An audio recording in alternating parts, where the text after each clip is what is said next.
we are going to examine this book, New York Times bestseller, The Anxious Generation, How the Great Rewiring of Childhood is Causing an Epidemic of Mental Illness. Are your phones, is the internet, is all this modern technology, is it ruining your life? We're going to talk about how it might be, if it is, how, and is there anything to do about it? And we're going to dive in. And we're going to be doing it through 3 main points. Number 1, mental health decline. Number 2, body image problems. And number 3, cyberbullying. And if you stick around and you are concerned about these pressing issues, we're going to share 4 things that you can do to address anxiety and depression amongst young people who are too online. So stick around.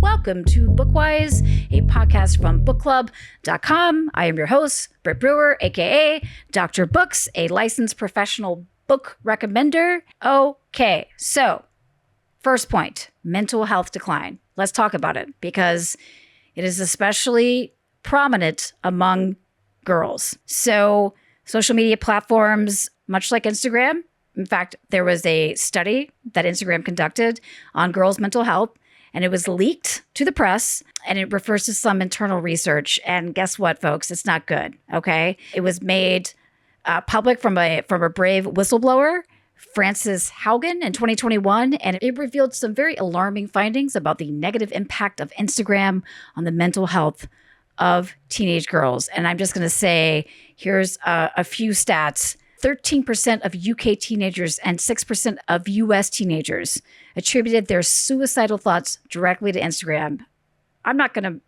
That's terrible. That's just straight up terrible. And why? Well, there's a focus on appearance-based content, and its algorithm pushes that, and it promotes posts that garner a lot of engagement. And so, when you're just constantly being reinforced that the way that you look is the most important thing, it's not good, folks. It's not good. And a lot of times these platforms, by juicing the algorithm to be more about looks, more about body, especially for young, very impressionable teenage girls, adolescents, my God, when I was 13, not good. So it exacerbates feelings of inadequacy, leading to anxiety, depression, severe cases, some eating disorders. So if any of this sounds kind of familiar, yeah, Instagram, social media, TikTok, the algorithm focusing on appearance, on compare and despair, as Oprah likes to say, this is not good for a not formed adolescent brains, and especially with girls who, not to gender this, but just the studies are showing that young girls, they're very susceptible to bad feelings around the algorithm that is highly focused on appearance. So one big reason for mental health decline in America, especially with young people, is because of social media. So next up, number 2, body image and perfectionism. Perfectionism is a big thing. So especially amongst adolescents, they promote these very unattainable beauty standards. All right. And they promote content that there's a lot of unhealthy comparisons. You're trying to keep up with the Joneses at the age of 11. I mean, nobody can win. Nobody can win.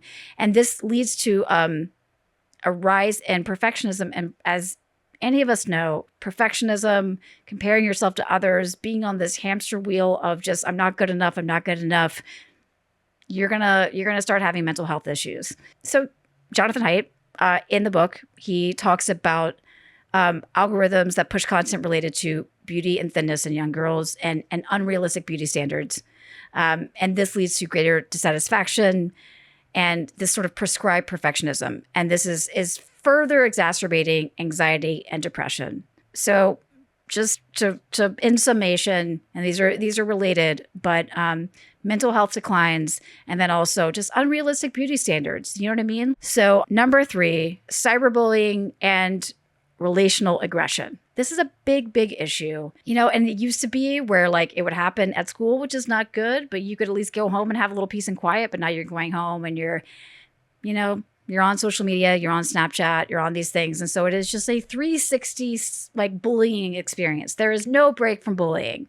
Okay. The book talks about how face-to-face bullying has actually not increased, but cyberbullying, particularly among young girls, has surged and surged big time. And it's particularly damaging because, like I said, it's very pervasive. It's everywhere. You can't get away from it. You're looking at your phone. If you're looking at your phone, you're there and you're just really sucked in. And also, the perpetrators, they can remain anonymous. So it just feels like this invisible thing that is attacking you. And let's just talk about how tech and social media have proven detrimental to this whole generation of young people. Social deprivation. People just aren't touching grass. They're not meeting face to face.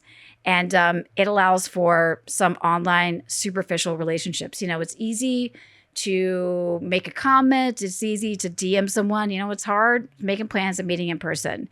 It's also easy to say some pretty crappy things to people, not face to face. Much harder to do that in real life. So young people are losing something by not having real face to face social interactions, and they're just having all these interactions online, and they're not real. They're kind of they're diet junk food interactions.